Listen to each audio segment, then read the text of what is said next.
It's Adam Sessler and Morgan Webb.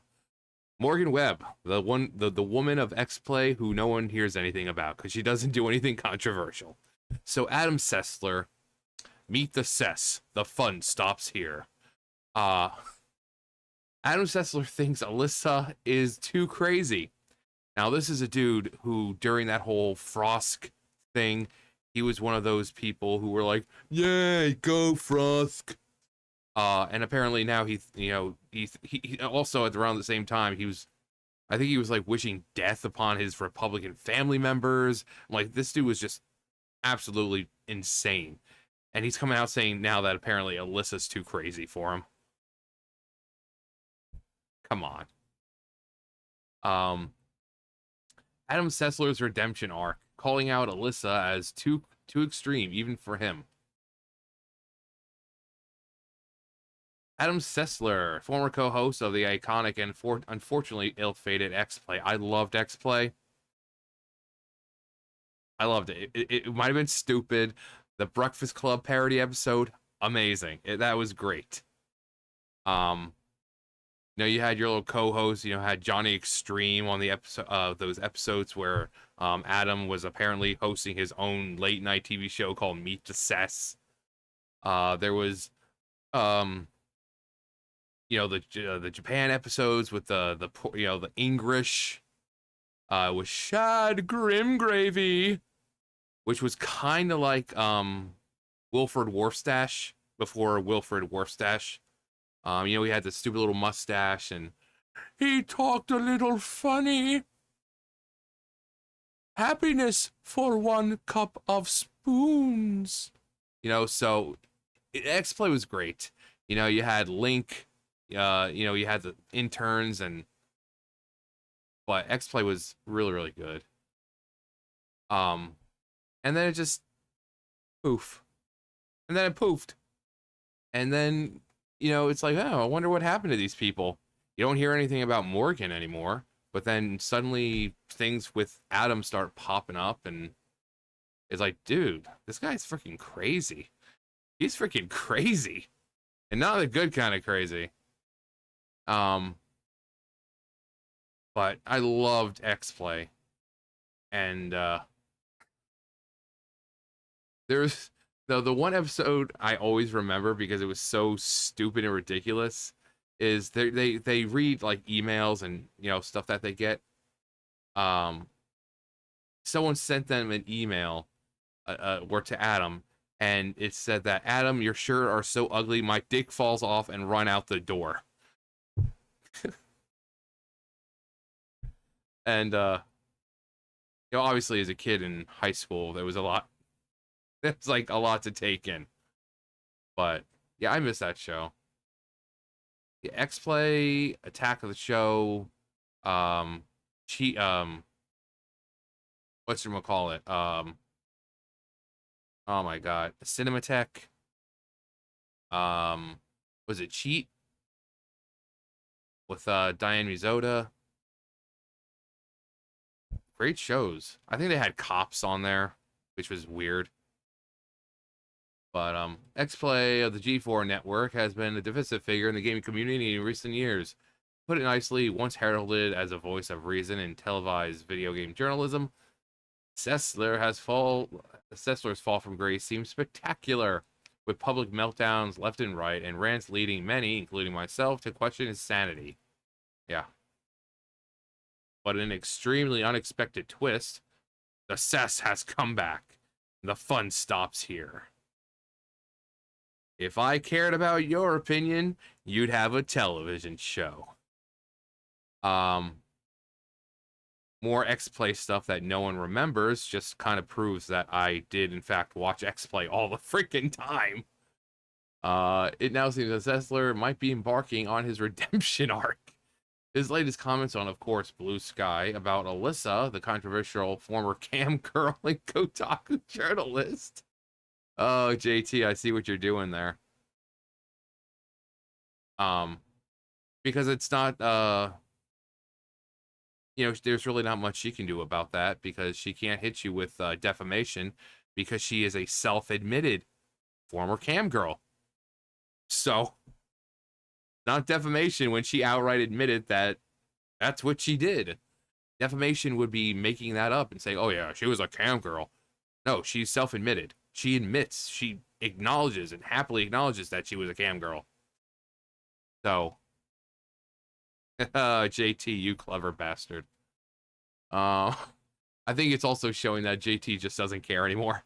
Like, he knows that there's not much she can do because she's got no real evidence against him.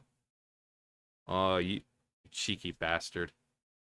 Suggests that even he has reached his limits when it comes to what he'll tolerate, and Alyssa is already somehow well past them. The conversation on Blue Sky.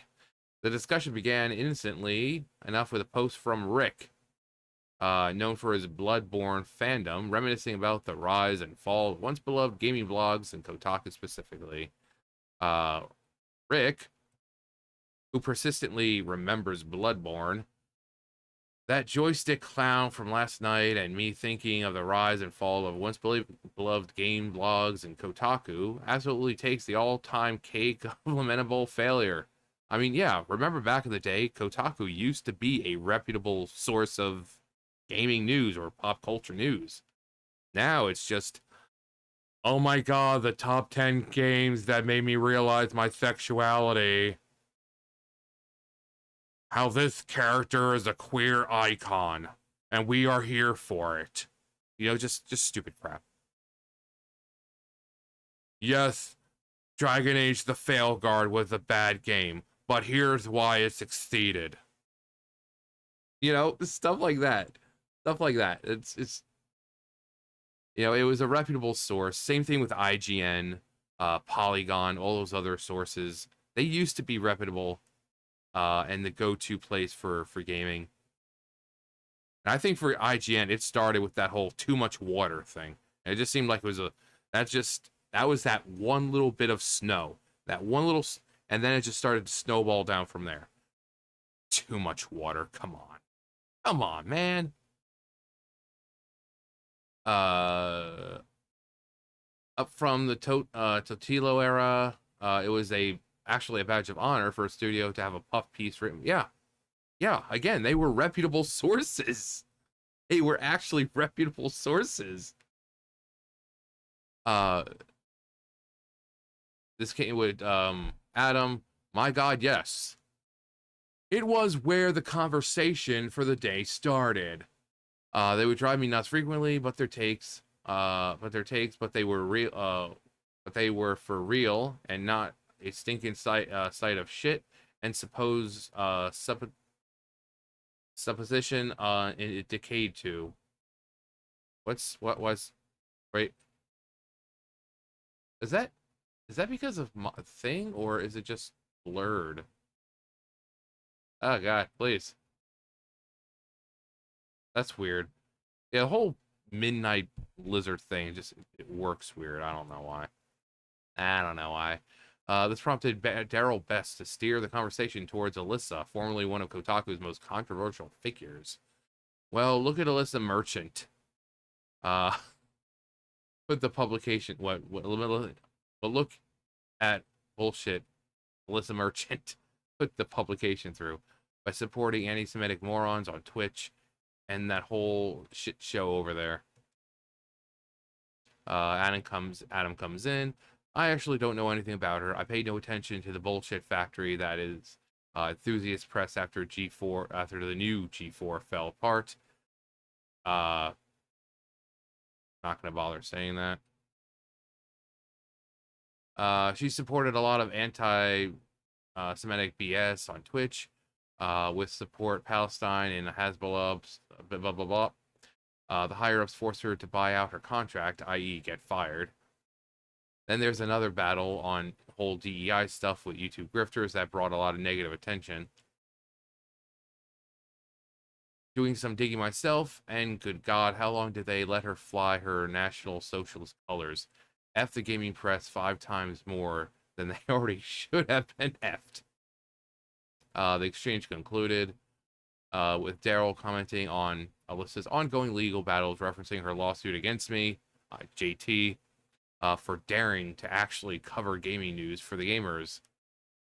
It's a whole shit show. I'm wondering if she even has a shot of winning that lawsuit that she has going against one of the YouTubers. Regardless, it's like watching a slow motion train wreck happen. I hate when people say that. I mean, I get the whole, you know, oh, you can't look away. It's just, and again, I mean, I don't know why I'd want to show that anyway. Remarkably unexpected twist. Sessler's willingness here to go against Alyssa. Alyssa's controversial approach. Oh, notice I'm not saying her last name. Is notable for a few reasons. It highlights his disdain for what he calls the BS factory of gaming press, a sentiment I and many gamers out there have shared more and more in recent years. A few prominent figures have actually openly expressed Adam's extremely unfiltered critique of Alyssa, again, not saying her last name, suggests that although it doesn't really matter, it really doesn't matter because it seems like even her name in the title, when it's not being pronounced a certain way, even her name in the title gets hit with still gets hit with ad suitability.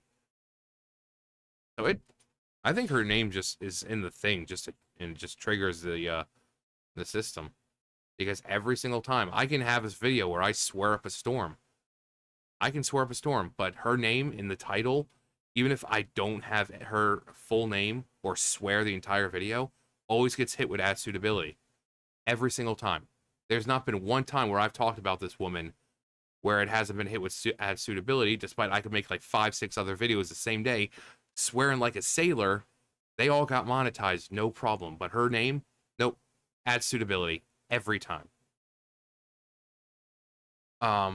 So, you know, Adam's extremely unfiltered critique of Alyssa suggests that even someone as far off the deep end as Sessler has to draw the line somewhere, and Alyssa is well past it. There is definitely comedy to be found here. The bigger picture. Ah, there she is. There's Morgan. There's Morgan. Sessler's comments resonate with much of the gaming community here because they mark that very rare moment of clarity for someone whose recent public persona has been anything but grounded. For many in the gaming community, this moment feels like no. Dude, let's not take this as a glimmer of hope. He's still the same Adam Sessler. He's still the same. So I mean, it's like celebrities when they say something like, "Oh yeah, I agree with Trump in this." It's like, "Oh, they're seeing the light." There's like, no, no, just because they have one moment, they're not turning over a new leaf.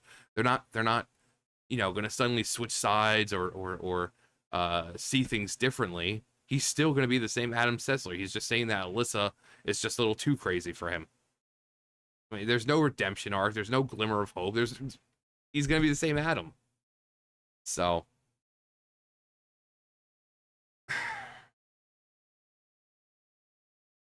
and granted, glimmer of hope that even the most seemingly completely lost figures in gaming can rediscover a semblance of reason eventually. No.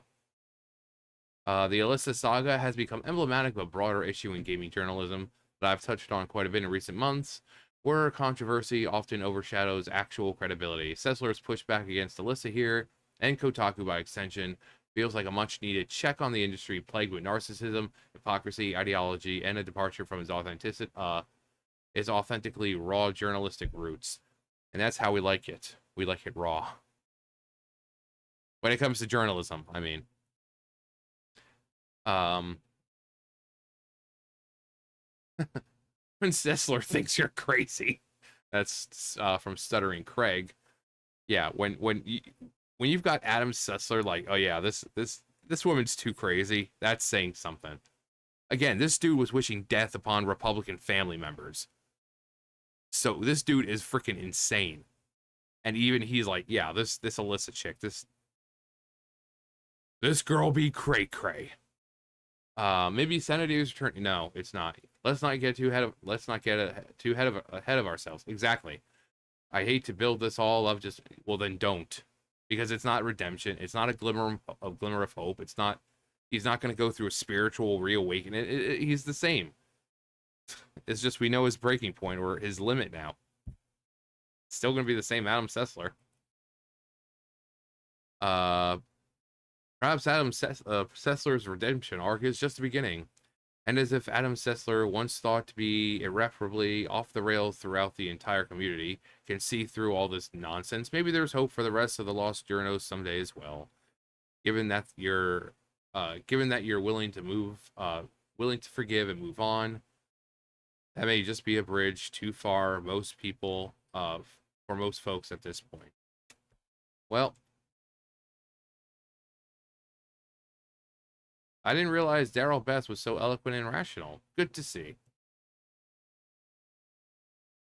But yeah, this dude who sat there, go Frosk, clapping like a seal when she's doing her little thing on Twitter, ranting and raving and like I said, wanting Republican family members to die and this and that. And someone like Alyssa is enough to make him like, you know what? This chick is kind of crazy. I remember back when Kotaku was reputable. It's a reputable source. It was. And that's not just, I mean, it legit was. And now look at them. Again, it's like, the top 10 queerest icon characters of 2024. Or how this game made me realize my sexuality. And, oh, this game is filled with too much patriarchy and black oppression. It's like, what are you doing, Kotaku? What are you doing? But I know people are probably going to sit there and say, like, oh, yeah, a redemption arc. It's not a redemption arc. I'm not going to be one of those people like, oh, yeah, he's seeing the light. He's not. We just see his limit now. That's all that's happening here. We see his limit. He's not going to be redeemed. He's not going to suddenly come over to the right side, the right side of, gaming again. He's still going to be Adam Sessler. He's still going to be crazy. He's still going to have stupid takes, on Twitter or Blue Sky or whatever. It's just we know his limit now. Why couldn't he end up like Morgan? Just keep it to himself and just live in his own life. Just live in his own life. No one knows what Morgan's up to anymore. I mean, I don't know if she has anything like does she even have social media? Hang on. All right, so also, can you believe this chick is like 46 years old?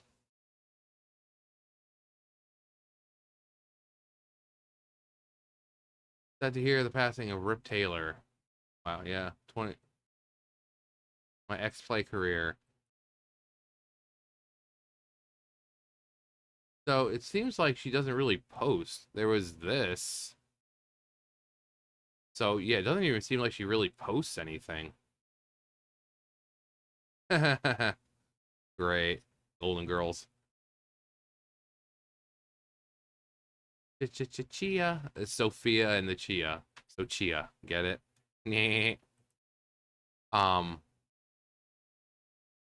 Yeah, so it doesn't seem like she's really active.